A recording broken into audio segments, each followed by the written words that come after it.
Olá, pessoal. Tudo bem? Na aula de hoje, nós estudaremos sobre segurança na camada de transporte. Em particular, iremos entender o funcionamento de um dos protocolos de segurança mais importantes da internet, o TLS, que também é conhecido como SSL. O objetivo da aula é justamente estudar esse protocolo, o SSL/TLS. Eu vou explicar qual é a diferença entre essas duas siglas, tá? Que é um protocolo utilizado para fornecer segurança no nível de transporte, quando a gente fala sobre segurança de redes de computadores, né? Utilizando aí as camadas aí do modelo IP. Bom, esse protocolo é um dos recursos mais utilizados atualmente nas transações da web. A aula está dividida nos seguintes tópicos. Primeiramente, uma introdução sobre o assunto, certo? E na segunda parte da aula, nós efetivamente entraremos na descrição, certo? Obviamente, em linhas gerais, o protocolo é um protocolo bem complexo, tá? Mas vamos fornecer uma boa ideia sobre o funcionamento aí do SSL versão 3, tá? Que é basicamente aí o TLS, tá? TLS versão 1, certo? Então, um breve histórico, por que era SSL, virou TLS, tá? Em que pé que a indústria está hoje, tá? Falar sobre as camadas do protocolo, diferenciar aí uma seção de uma conexão, tá? No escopo aí do protocolo, e os 4 protocolos que formam aí o SSL, né? Versão 3 ou TLS. Daqui em diante, se eu falar TLS ou CSL, vocês podem tentar intercambiar esses termos, tá? A não sei que eu seja específico em algum momento. Então, nós veremos que o SSL, ou o TLS, ele é formado por 4 protocolos. Né? O primeiro é o Handshake, o segundo é o Change Cipher, o terceiro é o Alert e o quarto é o Record. Então, vamos começar. Bom, como implementar segurança aí na internet, na grande rede, na web? Bom, a web atualmente é uma grande plataforma de negócios. Né? E a nossa interface com a web justamente é feita com o auxílio de navegadores, certo? E os navegadores, cada dia que passa, eles estão cada vez mais fáceis de se usar. Né? Os portais web, eles são fáceis de desenvolver. Né? Os servidores web, em geral, são fáceis de instalar. Tá? Agora, garantir a segurança de todo esse ambiente é algo muito complexo, certo?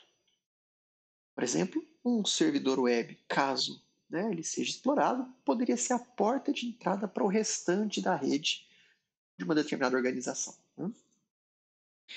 E um outro desafio aí é o seguinte: os usuários de sistemas web, os usuários de navegadores, quem está navegando ali na ponta mais fraca, são em geral leigos ou pouco capacitados para o uso da informática. Então, todas essas situações aí fornecem aí uma série de desafios para implementar segurança na internet, nas camadas mais acima aí da internet. Então, existem duas soluções para a segurança na web. Tá? A primeira delas seria um protocolo bem famoso aí, conhecido como IPsec. Tá? IPsec envolve segurança no nível aqui, no nível de rede, certo? Chamada IP. Tá? Então, muitas vezes isso significa que pode ser transparente, certo, para os usuários finais. Isso é bem interessante. E vai filtrar o tráfego realmente que necessita ou não necessita de segurança. Né? Então, IPsec é uma possibilidade, mas é uma possibilidade numa camada abaixo aí da de transporte, justamente aqui, certo? Na camada de rede. O IPsec é um protocolo que envolve, né, entre outras coisas, toda uma parafernália tecnológica para ser utilizada também, justamente porque ele é implementado na camada de rede. É um protocolo que teve o seu uso, ainda tem um pouco de uso, mas realmente o protocolo que pegou aí para a segurança da web é o protocolo que opera aí na camada de transporte, certo? Então, na camada de transporte aqui. Mas é um protocolo que ele vai operar especificamente no escopo do TCP. Tá?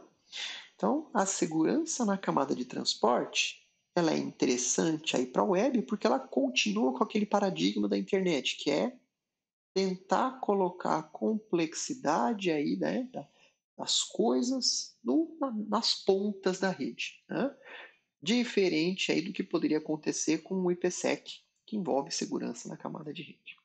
Então, o escopo dessa aula, né, é justamente discutir essa suíte de protocolos aqui, né, o SSL/TLS, que é justamente segurança na camada de transporte, que vai envolver aí o fim a fim. Bom, começaremos com um breve histórico. O protocolo SSL, que é um acrônimo aí de Secure Socket Layer, ele foi criado pela Netscape, que foi uma empresa muito forte aí, desenvolvia navegadores, né, em meados da década de 90. Então foi uma iniciativa dessa empresa, certo? Então era um protocolo proprietário, né, praticamente. Mas a versão 3, né, desse protocolo, do SSL, foi publicada como Internet Draft, certo? Então os caras abriram, publicaram como Internet Draft, tá? E como muitas pessoas, né, estavam começando a usar o SSL, vários outros navegadores também gostariam de usar esses protocolos, né, não somente o navegador aí criado pelo Netscape, justamente o navegador chamado Netscape.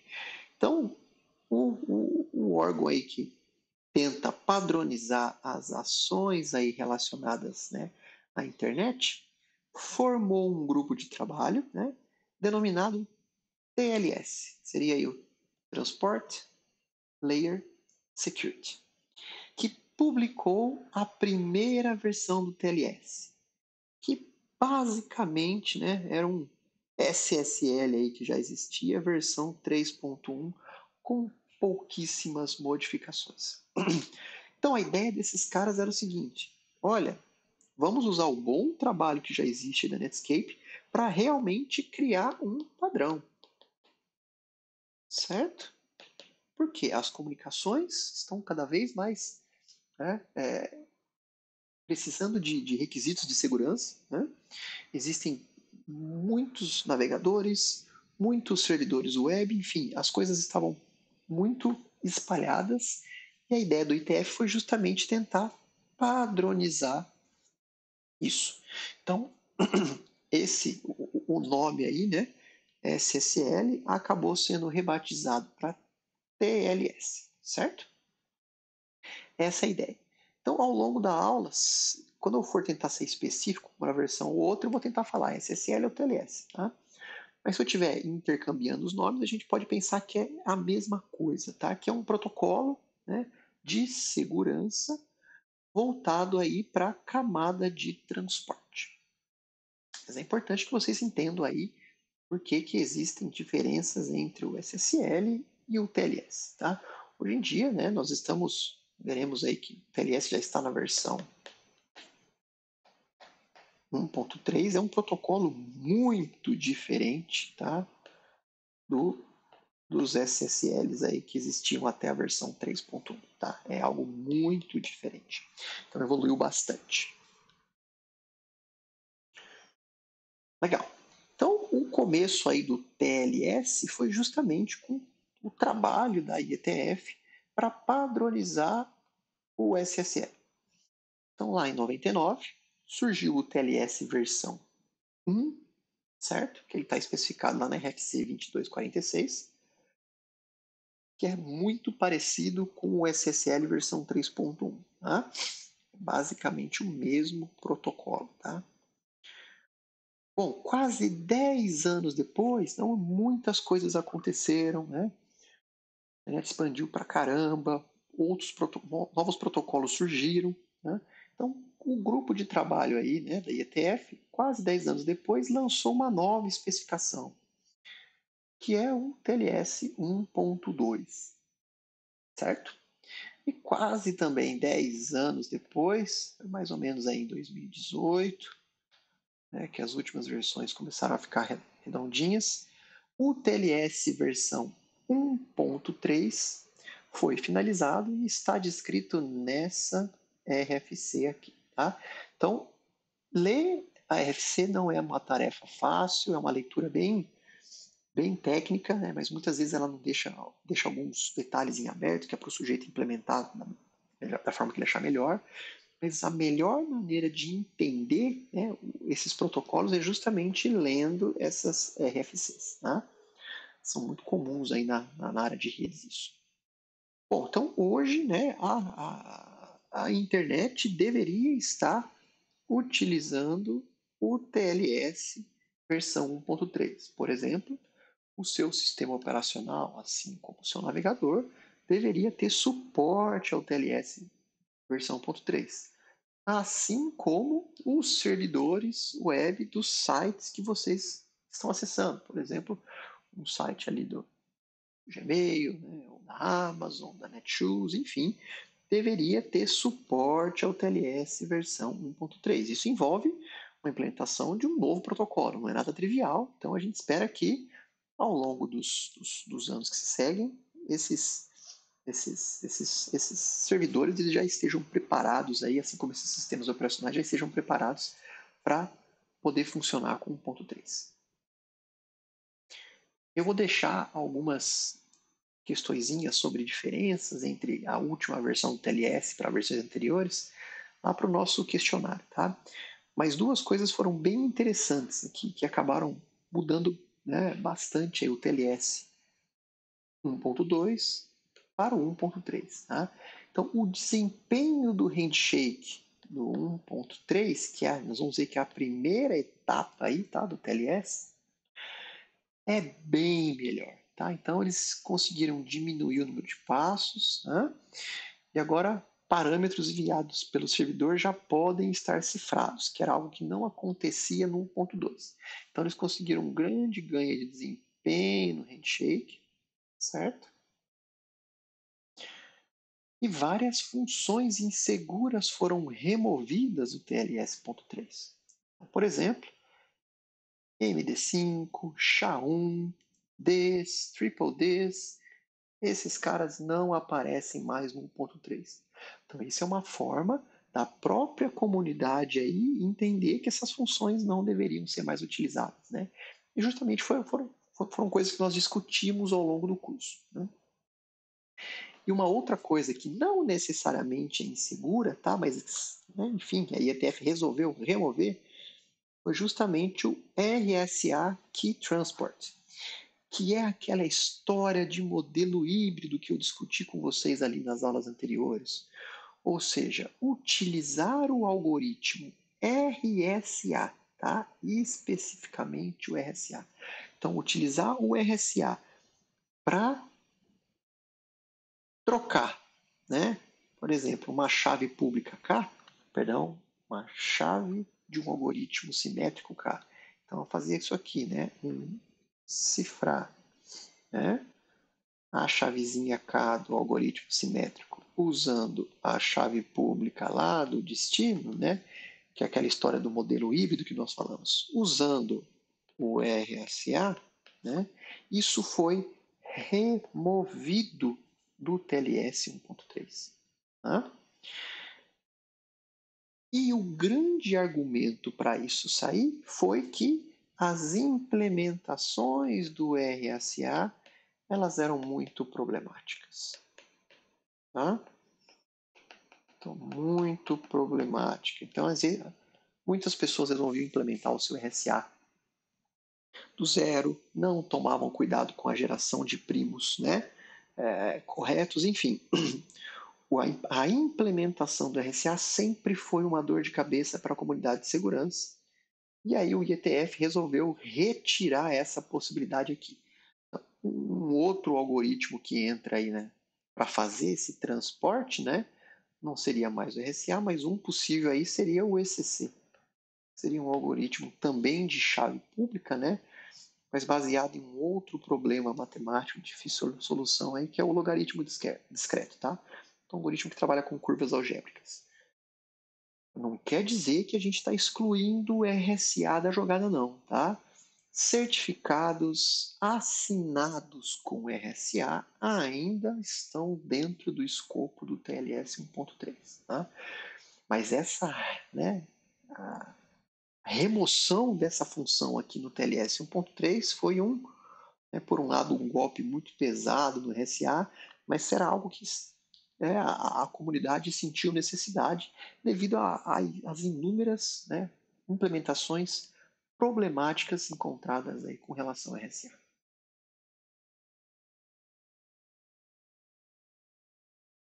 Bom, e uma aplicação muito interessante aí do TLS, né, do SSL aí barra TLS, é justamente o HTTPS, tá?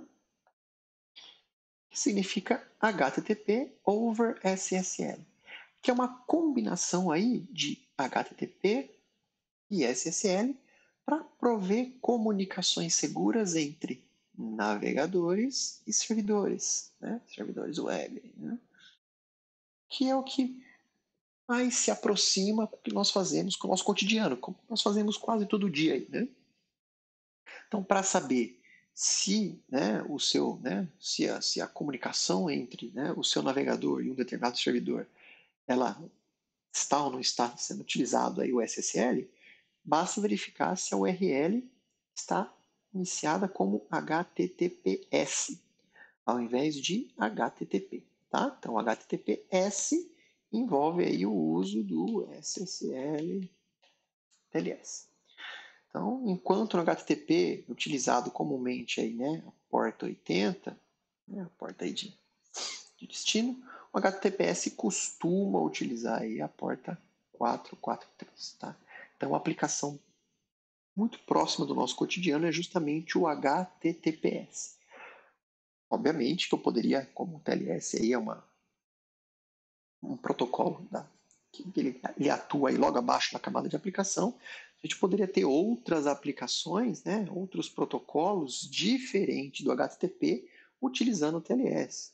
Por exemplo, SMTP, né, ou FTP e assim por diante.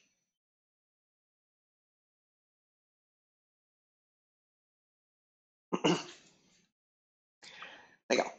Então veremos agora as camadas do protocolo aí SSL TLS. Isso vale para qualquer versão, seja o SSL ou o TLS, tá? Então, o TLS ele provê de modo geral as seguintes soluções de segurança para uma conexão entre duas aplicações, tá? Obviamente que aqui o SSL e o TLS ele exige que seja utilizado o TCP, tá? Bom, faz todo sentido. O TCP é justamente um protocolo aí mais robusto, onde eu tenho segurança de entrega, onde eu tenho confiabilidade, tá? Então faz todo sentido que o TLS ele opere, né, utilizando o TCP. Então, o TLS ele não é utilizado, né, pelo UDP. Então a ideia é que o TLS ali ele forneça, né, confidencialidade, né, integridade, autenticação, tá? E até aí, dependendo do caso, né, o não repúdio, que foram as propriedades que nós vimos ao longo do curso. É importante notar que não é um protocolo isolado, né, mas dá para dividir aí o SSL, o TLS, em duas camadas de protocolo. A primeira camada de protocolo é justamente essa aqui, tá? É a camada onde nós temos, né, num primeiro ponto aí, justamente o handshake, que é onde vai acontecer a troca de parâmetros, né? O handshake aqui, a troca de parâmetros, até o início de uma sessão, né? SSL. Nessa primeira camada aqui, né? Nós temos um protocolo muito simplesinho, que é simplesmente um protocolo para alterar ou confirmar os parâmetros das cifras que foram escolhidos, né? E também um protocolo aí para alertar, certo? Para enviar notificações, né, ao sujeito que tá iniciando a comunicação, né, à origem. Né? E aqui estaria o HTTP, mas poderia ser outra coisa, como nós vimos ali no slide passado. Né? Poderia ser um FTP, né? Poderia ser um SMTP, enfim, ter outros protocolos. Essa é a primeira camada do SSL. Tá? Porque na segunda camada aqui, nós chamamos de SSL Record Protocol, nessa segunda aqui é onde justamente os dados serão cifrados. Tá? Então a gente pode dividir em duas camadas.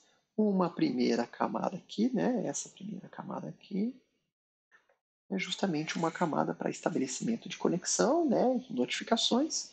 E a segunda camada é a camada, né, onde os dados que vêm aqui de cima, né, da camada de aplicação, né, nesse caso aqui, os dados estariam aqui, nessa camada aqui, né, HTTP, por exemplo, é onde esses dados aqui vão ser cifrados.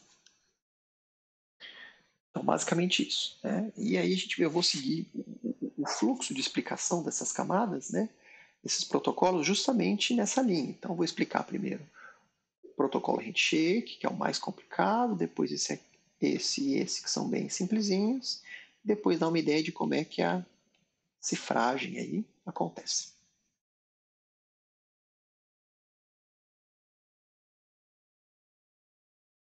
Bom, antes de partir para explicar aí os protocolos, né, ou seja, cada um desses 4 protocolos que formam o SSL, é importante diferenciar o conceito aí de sessão, né, SSL. Então, existem 2 conceitos muito importantes aqui. Tá? O primeiro conceito é um conceito que vocês que já fizeram redes de computadores já deveriam saber. Né? É o conceito de conexão, que é justamente, né, aquelas relações ponto a ponto estabelecidas na camada de transporte. Né? Então, aqui tem a ver com né, uma conexão TCP. Certo? E dentro do escopo, né, do SSL, do TLS, toda conexão TCP vai ter uma sessão. Certo? A ideia é basicamente essa. Então eu tenho aqui inicialmente, então tenho um A e eu tenho um B. Então o A ele vai estabelecer primeiramente uma conexão, certo? TCP. Né? E vai ter o handshake de 3 vias para fazer estabelecimento aí. E aí, antes de começar essa troca de dados, né, no TCP, o que vai ter que ser estabelecido? Sessões TCPs, certo? Vou desenhar elas um pouquinho mais fininho aqui. Então a ideia é que essas sessões aí elas estejam, né, como se fosse dentro, né, da conexão TCP. Então esse cara aqui seria uma conexão TCP e aqui dentro eu teria sessões, tá? Sessões SSL, certo? Então, sessão nada mais é do que associação entre cliente e servidor, criada a partir de um novo handshake agora. É um handshake SSL, né, ou TLS. Então, no TCP, eu tenho o handshake TCP para estabelecer a conexão, e se eu estou dentro do escopo do SSL, eu vou ter um novo handshake para estabelecer uma sessão, certo? SSL. Então, nós veremos que vários parâmetros de criptografia são definidos em uma sessão. Tá? Inclusive, se eu não quiser redefinir esses parâmetros novamente, eu posso reutilizar uma sessão, certo? Dentro de uma mesma conexão TCP. Então, aqui eu poderia ter mais de uma sessão, certo? SSL dentro da mesma conexão TCP. Isso é muito comum aí, principalmente quando você, né, abre aí um cliente de e-mail e fica pendurado naquele e-mail. Então, várias conexões, né, várias sessões ali são abertas, né, mas dentro da mesma conexão TCP que foi estabelecida. Beleza. Então, comentei, né, que conexões futuras, né, então poderia criar, né, criei uma conexão TCP, eu poderia utilizar os mesmos dados dessa conexão futura de uma sessão que já foi estabelecida. Então, eu reutilizaria dados de uma sessão SSL já estabelecida, né, para novas conexões TCPs. Isso é bem comum. Tá? Então, basta, né, no handshake da sessão, você passar um determinado parâmetro que ele vai tentar reutilizar aquilo ali. Bom, então existem vários parâmetros para determinar uma sessão SSL. Nós veremos isso com um pouquinho mais de cuidado aí, na hora que a gente for estudar o protocolo de handshake, tá? Mas, por exemplo, qual que é o identificador da sessão? Então, aqui justamente, né? Então, eu quero usar essa mesma sessão, né? Mas para abrir uma nova conexão TCP. Então, pronto, você vai ter que passar o ID dessa sessão. Tá? Lá para o destino, vai rolar uma validação, e aí uma nova conexão, né, uma conexão futura, pode ser utilizada com os mesmos dados de uma sessão já estabelecida.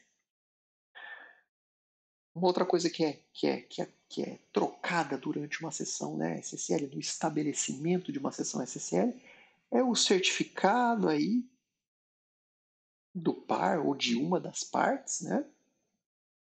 Então nós vimos que esse certificado ele está no formato aí X509, né? Se vai ou não vai acontecer, né? Se vai ou não vai ter algum método de compressão de dados, né? Dentro do processo, né? Se antes de cifrar o meu dado em claro eu vou aplicar algum método de compressão, qual é o algoritmo de criptografia, qual é o algoritmo de hash, tá? E até aí parâmetros, né? Até a gente conseguir chegar num segredo. Isso eu vou deixar um pouquinho mais claro nos próximos slides. Então é isso. Então, o importante aqui é diferenciar o que é uma conexão de uma sessão. Então, a conexão está dentro do escopo ali do TCP, certo? Enquanto que a sessão está dentro do escopo SSL, mas sessões, né, SSL podem ser reaproveitadas em conexões futuras TCPs.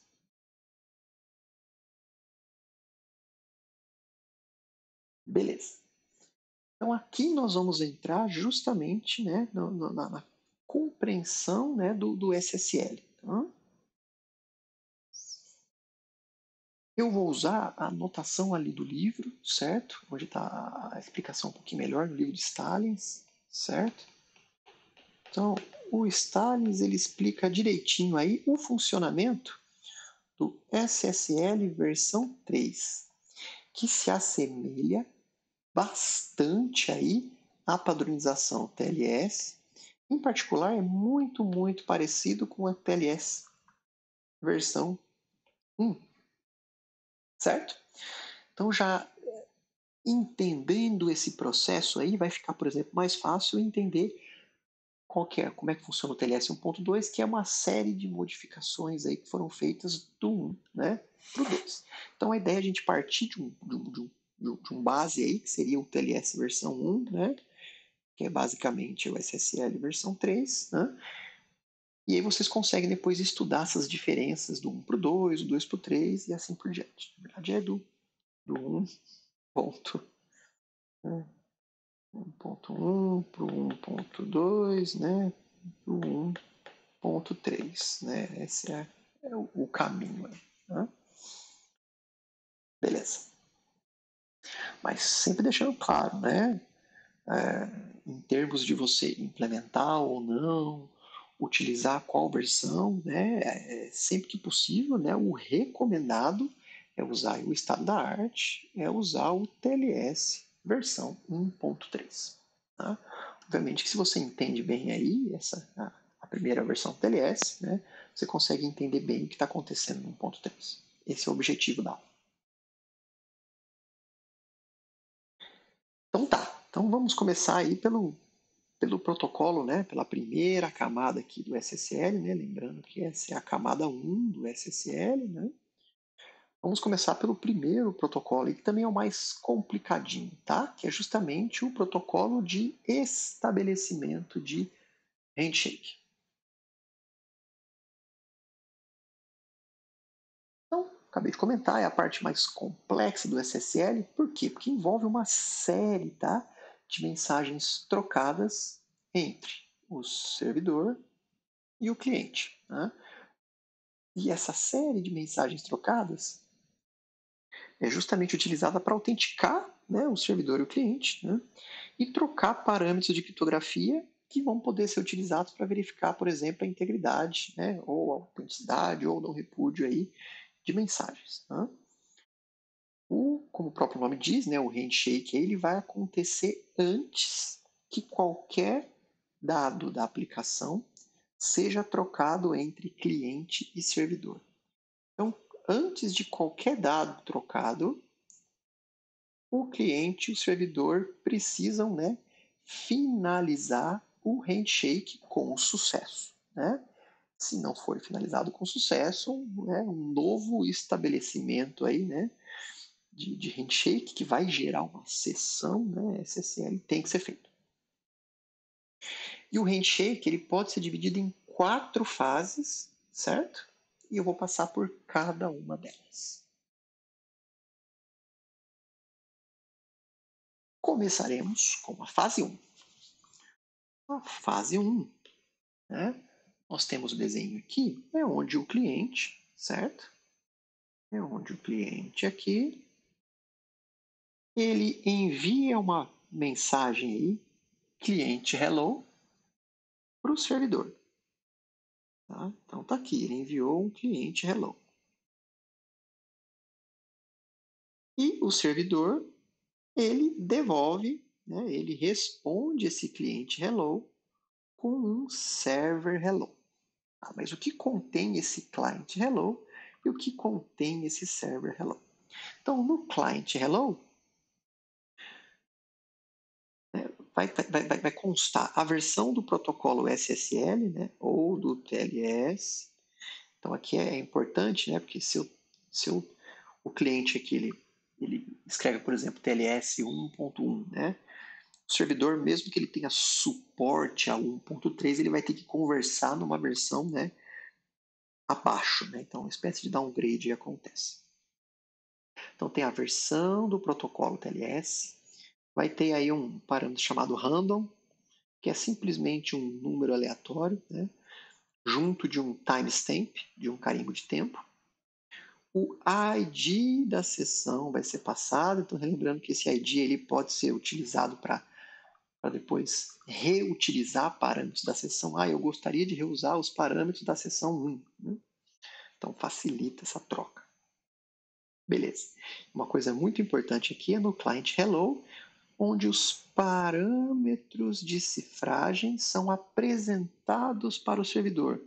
Ou seja, como a troca de chaves vai ser feita? Ah, vai ser feito usando Diffie-Hellman, vai ser feito usando, né, usando o RSA ou qualquer outro algoritmo de criptografia de chave pública. Né? Quais algoritmos de criptografia? Né? Obviamente que simétrico, né? O cliente suporta ou ele gostaria, né, de usar, quais funções de hash ele suporta ou gostaria de usar, quais tamanhos de chaves, qual o tamanho de vetor de inicialização. Então, tem uma série de troca de parâmetros aqui, todos parâmetros que vocês já viram nas aulas anteriores, tá? Isso vai ser passado para o servidor. Tá? E também o cliente passa, né, se ele quer ou não quer utilizar algum método de compressão e qual método vai ser esse. O servidor, com base nesses parâmetros que chegaram, ele vai escolher uma opção entre as propostas que foram dadas pelo cliente. E aí tem várias maneiras de se implementar isso, né? Então, talvez escolher a primeira aqui que ele mandou, né? Ou sempre escolher as mais novas, enfim. Aí cada servidor vai ter uma maneira aí de implementar essa forma. O importante aqui é que o servidor, com base nesses parâmetros que foram enviados, vai escolher uma opção em cada uma dessas propostas aqui. Por exemplo, é aqui que o servidor vai falar, olha, eu gostaria de usar um AES 256 bits, né, com funções de hash SHA-2 e um RSA de 2048 para trocar chaves. E por aí vai. Tá? Então, o servidor responde isso no server hello. Tá? Ou seja, essa mensagem server hello ela é muito parecida com o cliente hello aqui, basicamente uma resposta aí, do que ela gostaria de ter. Então, essa é a primeira fase. Né? A gente chama aí uma fase aí de troca de parâmetros para tentar estabelecer a sessão.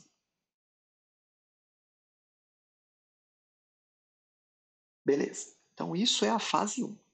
Na fase 1 nós tivemos duas trocas de mensagens, né? O cliente enviou uma mensagem e o servidor enviou outra mensagem. Lembrando que aqui nós temos, né? Do lado esquerdo, cliente, do lado direito, um servidor. Legal. Na fase 2, o servidor vai enviar uma série de mensagens, tá? Só para deixar claro, o que está ensombreado aqui, certo? Que está sombreadinho aqui, é algo opcional, tá? O servidor pode ou não pode enviar isso, dependendo ali do hello do cliente, certo? Vamos lá. Nessa fase 2 aí, chamada também de autenticação do servidor e troca de chaves, vai acontecer o seguinte: se o cliente solicitou, dependendo da mensagem ali, se envolver aí um certificado, alguma coisa relacionada à chave pública, né, o servidor lhe envia o seu certificado no formato X509. Tá? Então está aqui, certificado. O servidor envia a mensagem Server Key Exchange. Tá?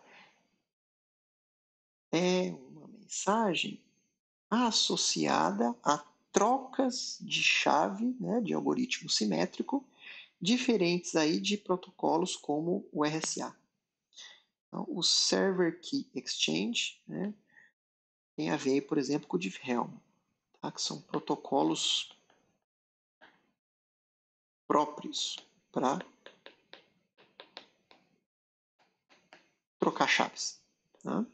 Ou seja, se a troca de chaves lá na fase 1, né, for definido que vai ser feita usando o RSA, por exemplo, ou um ECC, então essa Server Key Exchange não é enviada. O servidor, dependendo da aplicação, aí ele pode pedir o certificado do cliente, então ele envia um Certificate Request, certo? E aí, por último, o servidor envia um server hello done, para indicar que o servidor aí terminou o seu trabalho. E a gente encerra a fase 2. Então, fase 1, cliente enviou hello, servidor respondeu hello, e na fase 2 ele vai enviar alguns parâmetros aí que estão associados ao server hello que ele acabou de enviar.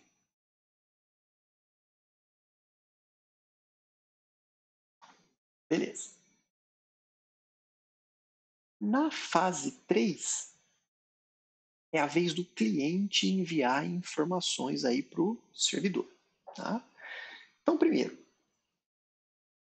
essa mensagem certificate. Então, lembrando, ela está aí, né, rachurada em cinza, quer dizer que é opcional. Né?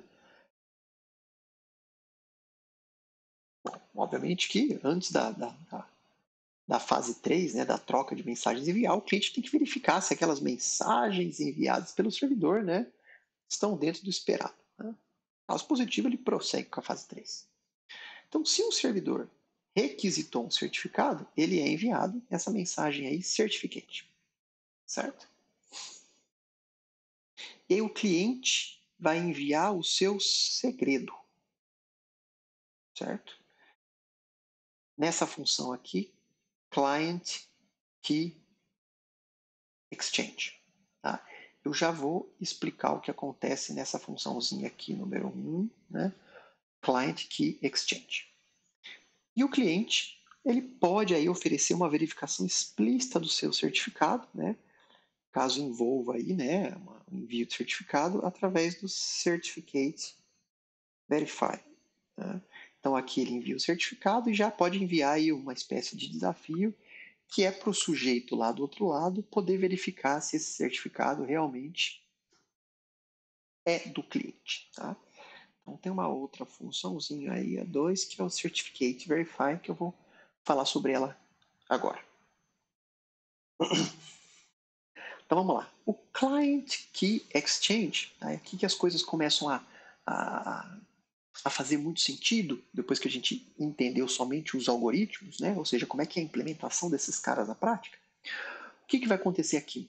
O cliente, ele vai gerar um segredo. Esse segredo aqui, pessoal, existem várias estratégias para gerar esse segredo. Eu poderia usar um gerador de números pseudo-aleatórios, né? Eu poderia aí usar funções de hash, né? Enfim, com parâmetros específicos, enfim. O que importa é que o cliente aqui vai gerar um segredo. Esse cara é chamado de pre-master secret, certo? De 48 bytes. Tá? E vai cifrar esse pré-master secret com a chave pública do servidor. Então, lembra lá que, dependendo do método de troca de chaves escolhida na fase 1, né, se for um RSA da vida, então o servidor enviou o certificado dele no passo 2.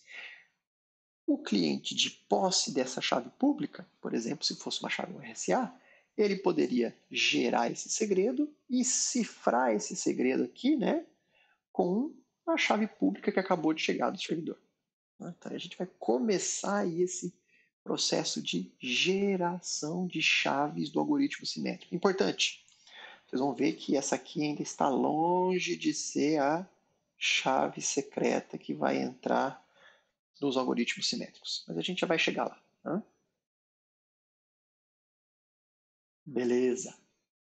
Aqui nós temos o Certificate Verify, tá? Aquela funçãozinha que eu mostrei no slide anterior, que é simplesmente aí, se o servidor pediu um certificado, o cliente envia o certificado e envia também um código de hash aí das mensagens trocadas durante o handshake, tá? Cifrado com a chave privada do cliente. Então, ele vai simplesmente pegar, ó, ele vai pegar todas as mensagens trocadas durante o handshake, vai concatenar com o master secret, que eu já vou contar como é que esse master secret é gerado. Esse master secret é gerado de ambos os lados de maneira isolada a partir do pré-master secret, mas tudo bem, isso vai ser um segredo que ambos compartilham, tá? Então, master secret, e vai também pegar esse PAD 1 e PAD 2, que são basicamente duas constantes aí que vão, né, indicar se o sujeito está usando nesse caso do SSL aí, se o cara está usando um MD5 e se o cara está usando um SHA, tá? Na verdade, é o PAD1. Se o cara estiver usando MD5, ele vai gerar uma quantidade de bits. Se o PAD2, se o cara estiver usando o SHA-1 ou MD5, ele vai gerar uma outra quantidade de bits. Tá? Tem um slide um pouquinho mais para frente que deixa claro o que é o PAD1 e o PAD2. Mas para a gente aqui é suficiente saber que o PAD1 e o PAD2 são simplesmente constantes. Tá? São simplesmente constantes. Tá? É para inserir aí um pouquinho de bagunça nesse hash. Tá? Então, o cliente ele vai ter o master secret, ele sabe quem é o PAD1 e o PAD2, né? Tem as mensagens que foram feitas no handshake, ele vai calcular o hash disso e vai enviar junto com o certificado. O servidor ele vai saber quem é o PAD1 e o PAD2, são constantes, ele sabe quais são as mensagens que foram trocadas e o mais importante, ele deve ter acabado de calcular aí o master secret, ele consegue depois recuperar, fazer os hashes e comparar para verificar realmente se bate. Por quê? Porque esse cara aqui está cifrado, né, com a chave privada do cliente. Então, beleza?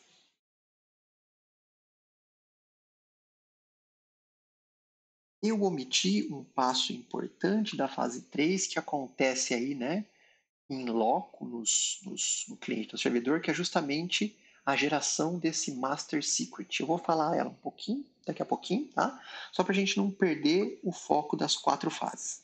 Então, na terceira fase, o cliente enviou aí o segredo, né, que eles vão utilizar para gerar as chaves, né, simétricas, né, e também um certificado e o desafio do certificado, caso isso tenha sido solicitado. Então, nesse ponto, cliente e servidor estão praticamente prontos aí para finalizar o processo de handshake. Né? Isso é feito com auxílio de duas funçõezinhas, né? O change cipher spec e o finish. Né? Então, a gente vai ver no protocolo específico aí, o change cipher spec, a gente vai ver que isso aqui é basicamente um byte. Né? Então, se o cliente estiver satisfeito, ele vai enviar um bytezinho aqui, um cá, e vai enviar uma série de informações aqui já cifradas para o servidor. O servidor envia esse bytezinho aí, confirmando as especificações da cifra e também enviando já uma mensagenzinha cifrada para que eles possam verificar que realmente está tudo certo. Então é basicamente isso. Então na fase 4, o cliente e o servidor confirmam as especificações de criptografia que serão utilizadas e vão encerrar o handshake, certo? Que é justamente o change cipher spec ali. E o conteúdo da mensagem finished é o seguinte hash. Então, na verdade, são dois hashes aí. É um MD5 concatenado aí com um SHA. Então, na época, isso aqui devia ser algo como 128 bits mais 160 bits. Né?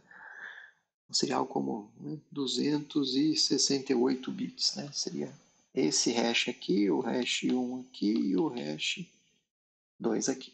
Legal. Então, o finish é um hash, né, um MD5 do quê? Então, primeiramente, eu vou calcular um MD5 das mensagens que foram enviadas, trocadas no handshake, todas elas. Uma indicação de que eu sou o cliente, então aqui em geral uma string, né? Client finished, por exemplo. O master secret, que a gente ainda não sabe como calcular, já vou explicar, mas é um segredo que agora ambos compartilham, né? E aquela constante ali, né? O PAD1 Tá? Isso vai gerar 128 bits, certo? Isso aqui. Vou pegar esses 128 bits de hash que foi gerado, vou concatenar com essa outra constante aqui, pad2, e o master secret, para aí sim gerar os meus 128 bits. Vou fazer algo bem parecido aqui com o hash 2, mas agora eu vou usar um SHA. Isso é o conteúdo da mensagem de ambos os lados. O que vai mudar de um lado para o outro? Né? O que vai mudar é o seguinte. No lado, por exemplo, do servidor, o sender vai estar escrito outra coisa aqui. Vai estar escrito algo como server finish. Tá? Beleza. Então, ambos possuem todos esses parâmetros, né? E isso já vai estar cifrado, tá? Com o algoritmo simétrico que eles escolheram e com a chave que foi gerada, que eu já vou explicar como é que essa chave vai ser gerada aí, tá? Mas o legal é que agora eles podem realmente verificar isso aqui. Eles vão receber, certo, essa mensagem, decifra essa mensagem, né? Vai ser esse hash, vai ser no caso aqui vai ser esse hash com essa quantidade de bits aqui, e o próprio, né, o próprio cliente, o destino, eles podem fazer esse processo inverso, né? Pegar cada um desses parâmetros aqui, calcular o hash e comparar para verificar se realmente chegou o que deveria chegar. Tá? E ufa, o handshake terminou. E a partir desse momento, então após os dois finishes aí, os dados da aplicação podem ser trocados. E legal, agora eles vão ser trocados de maneira cifrada e isso vai ser feito com o auxílio do outro protocolo ali, que é o record. Beleza.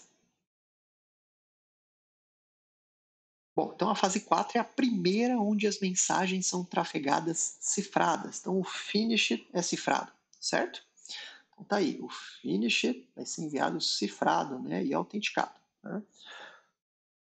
Que a gente está usando aí uma funçãozinha aí de hash e uma chavezinha que ambos têm. Então basicamente isso aqui é um MAC. Né?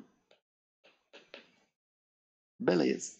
Então, caso ambos os lados verifiquem que está tudo certo, a comunicação começa e aí nós temos uma sessão SSL estabelecida.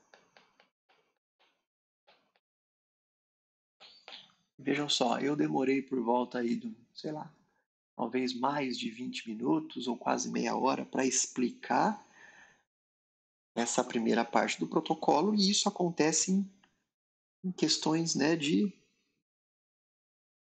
talvez milissegundos, né, pouquíssimos, né, segundos para estabelecer uma sessão SSL.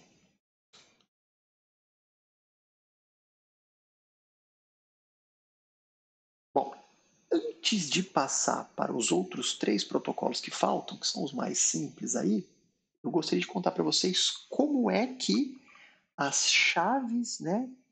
Agora eu posso até chamar as chaves da sessão, ou seja, as chaves que vão ser usadas pelo algoritmo simétrico vão ser utilizadas, tá? Vão ser geradas. Então vamos lá. A ideia é criar então o Master Secret, que foi o cara que apareceu pra caramba naquelas outras descrições de mensagens ali.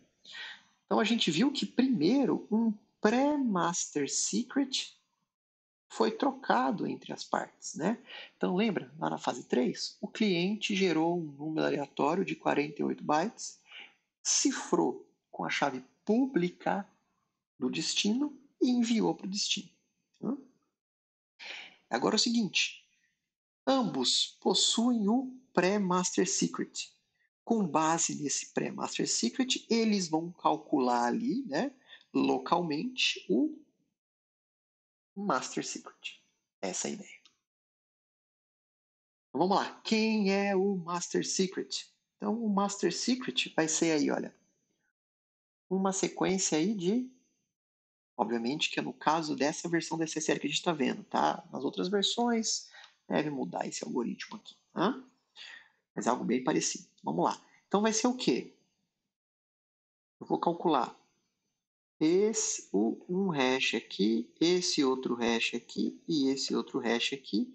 Eu vou concatenar esses caras, ou seja, é 128 vezes 3, certo? Por isso que eu comentei ali que é um valor de 384 bits. Tá? Beleza. Então, quem é que vai ser o Master Secret? O Master Secret vai ser o quê?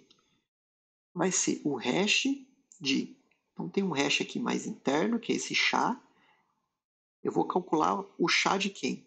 Da string A concatenado, né? Com o pré-master secret que acabou de ser trocado ali, agora cliente, o servidor tem esse pré-master secret, concatenado com o client hello handle. Então lá no começo, na fase 1, não sei se vocês já lembram, mas foi trocado aí um hello, um carimbo de tempo junto com um número aleatório enviado pelo cliente. Eu vou pegar esse cara, vou pegar o cara do servidor também, ambos possuem, certo? E calculo esse hash aqui mais interno. Vou pegar esse resultado e concatenar com quem? Com o pré-master secret, e isso vai me dar o meu primeiro bloco de 128 bits. Né? Vou fazer a mesma coisa para o meu segundo bloco, mas agora, ao invés de colocar o A, agora vai ser o BB, e ao invés de colocar, né, o BB aqui, agora vai ser o C, C, C. Né? Essa é a string que vai aparecer. E isso vai me gerar 384 bits, né? Eu vou ter um número de 384 bits que eu vou poder agora trabalhar em cima desse número, né? Que ainda não é, né, as minhas chaves aí simétricas. Então, pronto, ambos agora possuem o Master Secret e vocês sabem o que está, né? Esse Master Secret também é utilizado aí para fazer algumas verificações. Beleza. Bom, finalmente, tá? Finalmente, de posse do Master Secret, é possível executar essa função aqui, ó, keyblock, tá? Essa função keyblock é ela que vai me dar as chaves, certo?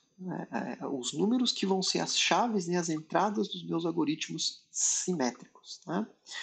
E como é que esse algoritmo roda? Né? Ele é rodado da seguinte maneira.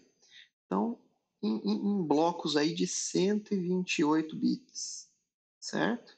Então aqui é um hash, aqui vai sair 128, porque é o MD5, 128, 128 e assim por diante, tá? Então eu vou usar, vai ser o SHA da string A, concatenado com o master secret, aquele cara de 384 bits que ambos acabaram de calcular, o random, né, o hello aleatório aí do server, o hello aleatório do cliente, certo? Concatenado com o master secret. Eu vou fazer isso N vezes, tá? Eu vou fazer isso N vezes, já vou contar por quê. Isso vai ter a ver com o tamanho, né, dos algoritmos que foram escolhidos. Então aqui, a primeira iteração vai gerar 128 bits. Eu vou fazer isso, né, minha variável aqui é esse A. Depois vai ser um BB. Depois vai ser um CCC. Se tivesse uma quarta iteração, seria o D, D, D, D. Se tivesse uma quinta iteração, seria o E, E, E, E, e assim por diante, tá? Agora vamos ver aí qual que é o critério de parada. O critério de parada é o seguinte, o que vai acontecer? vão ser geradas 6 chaves em sequência. Ou seja, 2 chaves para cifrar e decifrar, 2 valores de MAC e 2 valores para vetores de inicialização.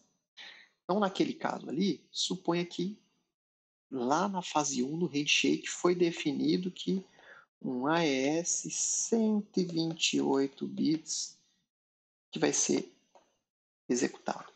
Então, eu vou precisar o que aqui? Vou precisar de 128 vezes 2, 128 vezes 2 valores e 128 vezes 2 valores, tá? Ou seja, o meu algoritmo ali ele ia rodar 1, 2, 3, 4, 5, 6 vezes. Ele ia rolar, né, do A, B, C, D, E até o F, tá? Para gerar essa quantidade de bits necessárias aqui. Que se é um AES-128, eu sei que a minha chave vai ter 128 bits. E que os meus vetores de inicialização também vão ter que ter 128 bits. E que meus valores de MAC também vão ter que ter 128 bits. Tá?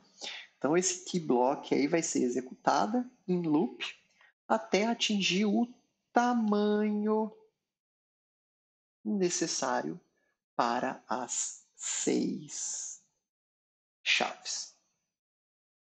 Certo?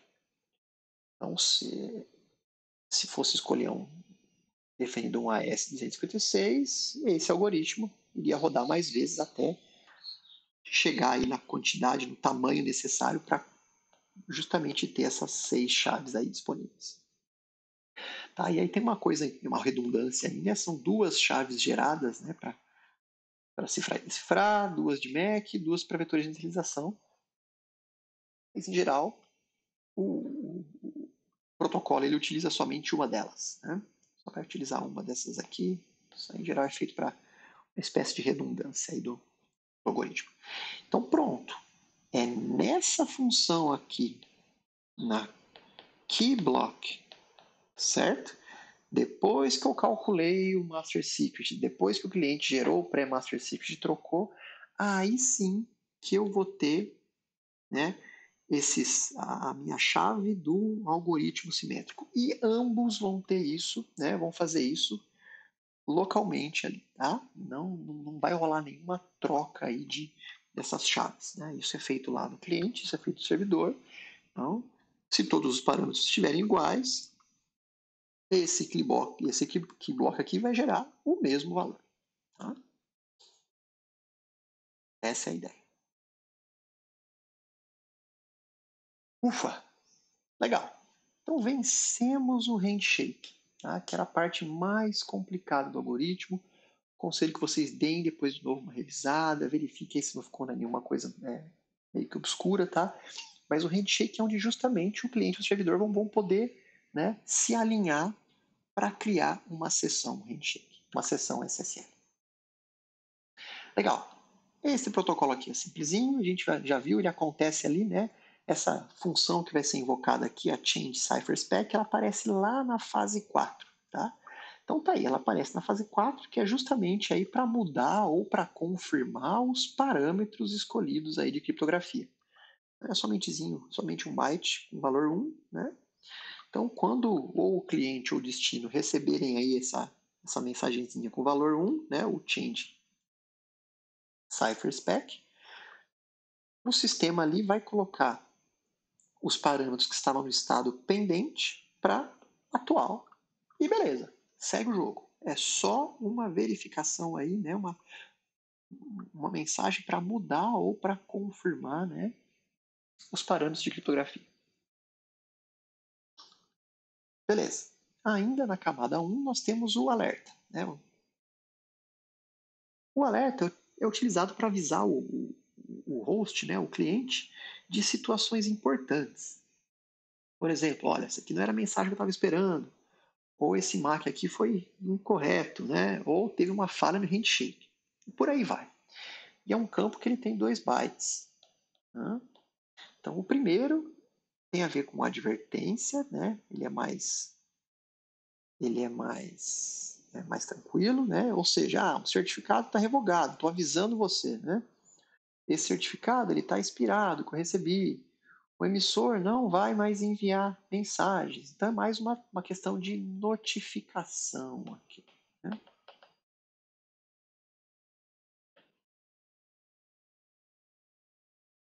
Agora, o segundo byte do Alert Protocol, ele tem a ver com erros mais críticos, graves, erros fatais. Ou seja, olha, teve um problema com o handshake.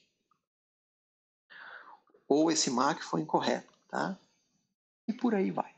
Então é só protocolo utilizado, né, para alertar aí o cliente ou o servidor, enfim, o host, né, alertar aí os hosts, né, ou o cliente ou o servidor, de situações importantes, ou de advertência, né, essas de notificações mais menos graves, ou fatais. Beleza. E chegamos na última parte da aula de hoje, que é justamente agora que o handshake foi feito, né? Eu confirmei a cifra, né? A sessão foi estabelecida e, eventualmente, alertas podem ter sido enviados. Nessa segunda camada aqui do TLS é onde, né, o protocolo record aí é onde os dados vão ser cifrados. Então é aqui onde vai aparecer aí, né, a confidencialidade, a integridade e a autenticidade. Essa figurinha ilustra bem o que acontece no protocolo record. Tá? Então aqui eu tenho os dados da aplicação, certo? Por exemplo, o HTTP gerou aí um chunk de dados. Tá? Então o protocolo record ele vai primeiro fragmentar esses dados, ou seja, se eu estiver utilizando um AES 128 bits, esse fragmento aqui provavelmente vai ter os 128 bits. Tá? Isso vai depender da escolha ali, né, na fase 1 do handshake. Né? Então, isso aqui é só um exemplo. Beleza. Então vai ter a fragmentação aí dos dados. Obviamente, essa fragmentação é feita para o algoritmo de criptografia poder trabalhar direitinho com o tamanho do bloco que ele precisa trabalhar. Tá? Aqui lembre-se que depois aqui embaixo, aqui na parte de cifrar, entraria também aqueles modos de operação que nós vimos, né, em sala de aula. Beleza, então a fragmentação é feita nos dados que foram gerados pela aplicação, se é HTTP, se é FTP, se é SMTP, enfim. Caso seja necessário, ou caso, né, ambos concordem aí, pode aparecer, né, pode rolar uma função de compactação. Né? Então tem uma função de compactação. Aqui seria o primeiro, aqui seria o segundo da compactação. E o terceiro aí envolveria adicionar, né, o MAC, né, ou seja, adicionar aquele código de verificação de autenticação. Né? Então o MACzinho aqui, ó, ele foi, né, calculado, né, e foi adicionado ao bloquinho. Agora sim, todo esse bloco aqui vai ser cifrado com o algoritmo simétrico definido lá na fase 1. Beleza? E ao fim dessa etapa de cifragem, etapa 5 aqui, o protocolo record vai anexar um cabeçalho aí SSL a esse bloquinho. Esse cabeçalho é importante para auxiliar lá o destino a fazer as devidas verificações desse pacote, a decifragem, né? Fazer a verificação do MAC e por aí vai. Então, esse cabeçalho é importante para auxiliar ali o processo reverso do destino. Tá? Então, em linhas gerais, o protocolo record é basicamente esses 5 passos: fragmentar, compactar, adicionar o MAC, né? Calcular o MAC, cifrar e anexar o cabeçalho de registro SSL.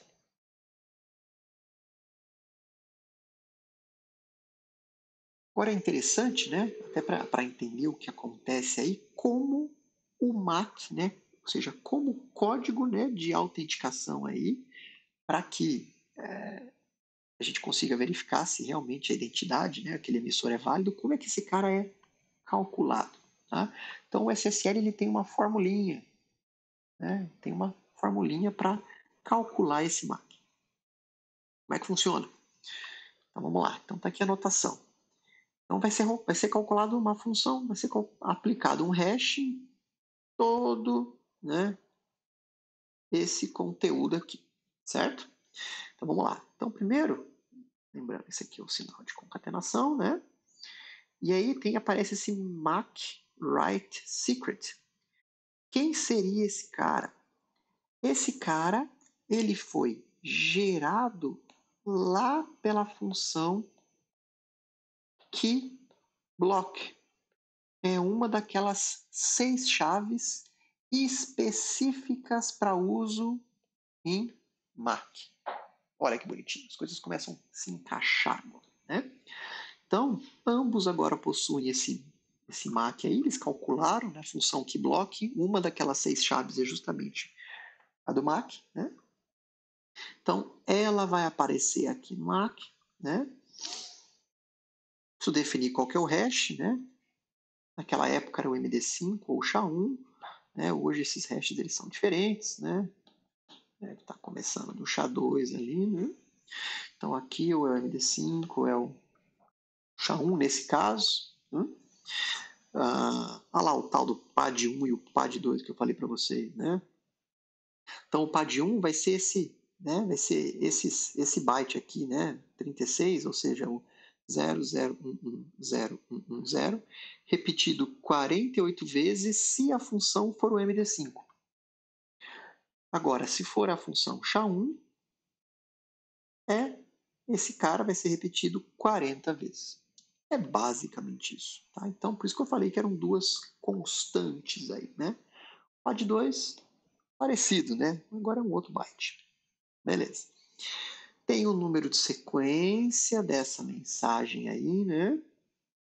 Então, aquela mensagem ela foi fragmentada, ela vai ter um número de sequência. Então, aqui tem um indicador aqui do número de sequência dela, né?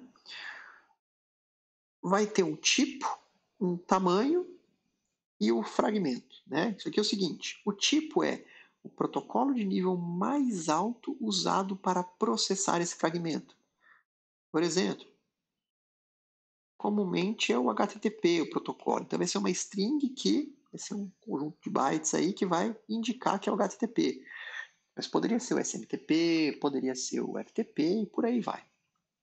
Então aqui vai ter esse tipo aí, né, que vai identificar qual que é o protocolo de nível mais alto. Qual que é o tamanho do fragmento, certo? Aqui se ele for compactado, o tamanho do fragmento compactado. Se ele não for compactado, o tamanho do fragmento puro, né? E justamente esse cara aqui é justamente a mensagem, né? Ou seja, aqui a gente está falando de fragmento compactado, mas na verdade é a mensagem M, né? O pacotinho aí que foi cifrado. Tá? Então, se o fragmento, né? Se a mensagem for compactada, é a mensagem compactada. Se não, é o fragmento de texto claro.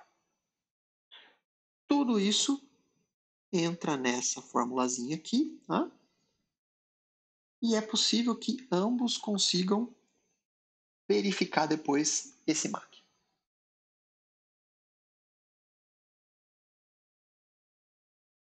Bom, e agora nós chegamos, né, discutir aí esse protocolo record, né?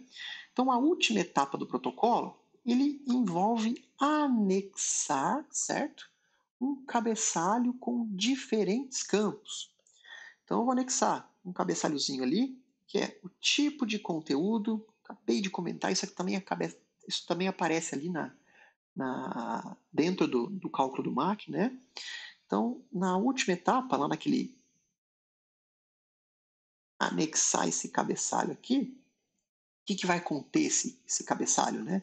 qual que é o tipo de conteúdo, se é o HTTP, se é o SMTP, se é o FTP, por exemplo, qual versão do TLS, do SSL foi utilizada e qual é o tamanho em bytes do fragmento, né, do texto claro. Né?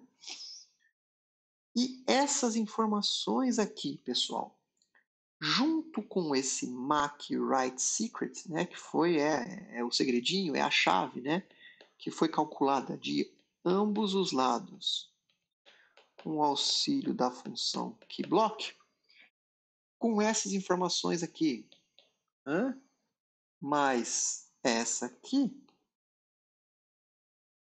ou o cliente, né, ou o servidor, eles conseguem checar o MAC, né, o MAC, que eles possuem todas essas informações, tá? E isso é possível, né, reconstruir esse MAC aqui, tá? Beleza. Bom, então essa foi a última aula do curso, certo? É uma aula que mostra uma aplicação direta de todos os algoritmos, todos os protocolos, todas as funções que vocês viram ao longo do curso. Né? Então é muito interessante para ver como é essa aplicação. Né? O que a gente pode concluir? Que o protocolo, né, o SSL/TLS, aí, nada mais é do que uma materialização dos algoritmos criptográficos vistos durante o curso, certo? Então a gente viu AES, viu RSA, viu funções de hash, viu o que é um código de autenticação de mensagens, assinatura, certificado digital. Todos esses conceitos estão dentro do SSL. Tá? Então o SSL mostra como isso vai ser aplicado, né, num protocolo utilizado aí na internet, tá? O que é bem legal. E grande parte do acesso aos sistemas web são feitos usando o SSL, né, como uma forma de garantir a confidencialidade, a integridade, a autenticidade e o não repúdio. Né? É importante também lembrar que órgãos de padronização, né, como por exemplo o IETF, empresas, várias empresas na jogada, como por exemplo a RSA, né, e a comunidade acadêmica, né, as universidades, né, estão alinhados, tá? Devem sempre estar alinhados para o desenvolvimento do SSL-TLS. Então, nós temos uma nova versão do TLS agora prática, né? Que é a versão 1.3, mas esses três envolvidos aí, eles estão sempre discutindo, né, potenciais problemas desse protocolo que já existe e possíveis atualizações, que seriam em 1.4, por exemplo, de novas versões desse protocolo. Bom, pessoal, é isso. Espero que vocês tenham gostado do curso, né? E até a próxima. Muito obrigado.